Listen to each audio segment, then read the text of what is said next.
Hello. Today we're going to rank the Red Hot Chili Pepper albums. Before I do, super quick plug.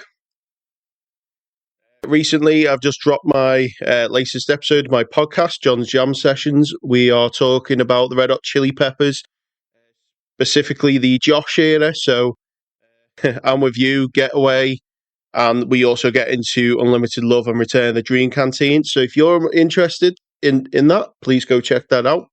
Anyway, we'll get right into this. So this is everything that was pretty much already set up, which I kind of agree with. I don't think any Red Hot Chili Peppers album really goes below kind of mid. But the first album is kind of mid. I just don't really like it, to be honest. It's like the bones are there, like the fundamental, like kind of bass work is there, but there's a lot to work on. Just not the biggest fan of it, really. Freaky Styley, big step up. Now, funnily enough, I've only actually gone and given these first three albums a re-listen very recently. If I did this video last week, these albums would probably all be in kind of mid, but I've gained a new and better appreciation of Freaky Styley, which is quite an alright album. Again, it's still that very, early primordial Red Hot Chili Peppers for me. It's not quite there, but it's getting there. The same with Uplift. Uplift again. I think it's gradually improving and getting better. The sound's getting better. The music's getting better. Kiedis as a vocalist is getting better. But if you want my honest opinion, Mother's Milk is where it all starts, really. For Shantae, Chad Smith in the band, that is the Red Hot Chili Peppers to me. That is the lineup. Obviously, as we get on, we'll see what it's like when that lineup changes slightly due to one member who likes to dip in and out. But hey, Snow. There you go, a little shout out there. Okay, I'm doing this in chronological order. So, of course, was anyone surprised? Is anyone surprised? We all saw that coming. Absolute masterpiece. Really sets the band in motion, really gets them off the ground running. This is kind of what people see as the, fundamental Chili's album that kind of really made them what they are today, in a way. I think Mother's Milk is close to that, but there's still a bit of, I don't really think John's at his full potential in that album. Okay, and then John leaves and Dave joins in, and we get One Hot Minute. And out of all these, to be honest, for most of them, I'm pretty certain where they're going to go. One Hot Minute, I'm not too sure.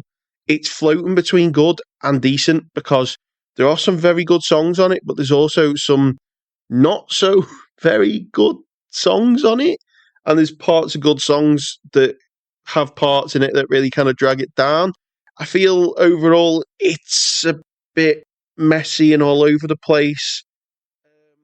I'm going to be very generous and put it in good album. It was very close to going in decent, but I'm going to be very generous and put it in good album. Okay, Californication, great album.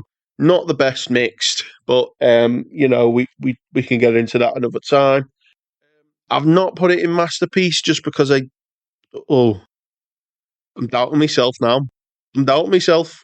Should it go in masterpiece? I mean, it's got Californication on it. What else does it need? I don't know. I'm going to stick it in great for now because although obviously, yes, it has, scar tissue and Californication, there is a few kind of fillery tracks that I'm just not the biggest fan of. I'm not the biggest fan of like Purple Stain or like Road Tripping or like a couple of others on this album that just don't really quite hit it for me, like all the songs on By the Way. And that does have to go into masterpiece. I can see people having a bit of a go at me for this, but this is my tier list, so it is what it is, guys. I'm sorry. Stadium Arcadium, masterpiece, my favourite album. I absolutely love that album. I'll praise it to the ends of the earth. I know people kind of do have some issues with it, of it being a double album and they think it's a bit too long and they don't like all the songs on the album. I, for pretty much almost the most part, do. I think even the songs that I don't like that much, I still like, and it's like an album that I don't know. I just love it. I think it's great. I really think it was their peak. Great, fantastic album. Now we get into more kind of debatable albums. Again, all these have been covered on my podcast recently. So if you want a more in-depth, a more kind of deeper review on these, please check out the podcast. So this might be conflicting to some people, but I think I'm With You is a great album. I really do. Obviously, John's not there, and it is missing that, but I love the direction he took it. I really like this album. I've got a lot of like memories around this album, and I enjoy it. And if I'm gonna listen to an album in full, I will listen to I'm With You over One Hot Minute. I will listen to I'm With You over Mother's Milk.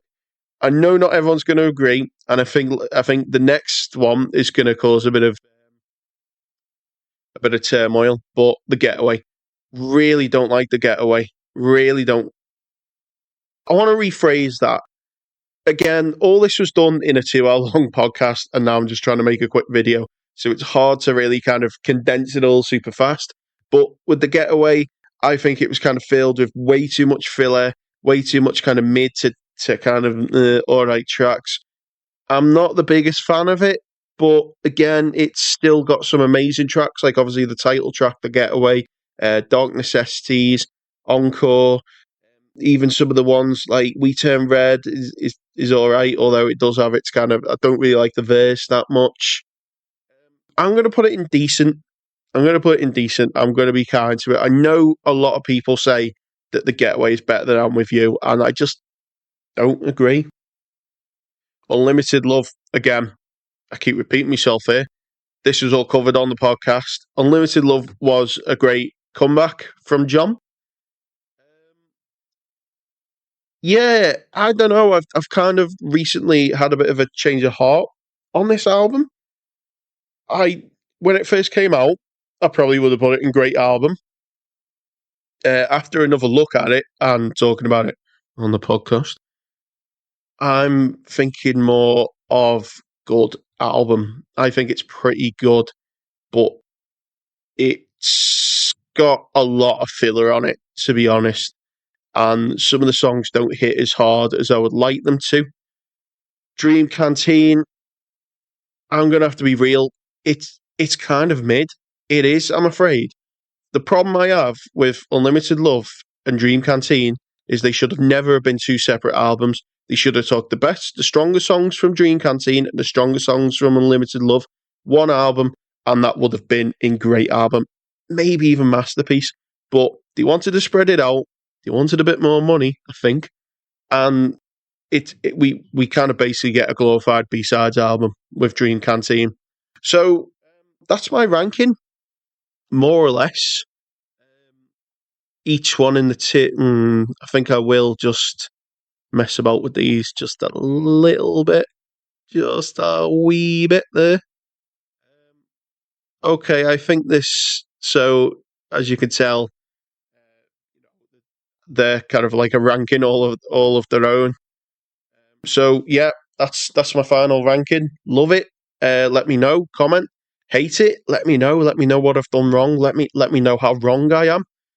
If you're watching this on YouTube, please subscribe.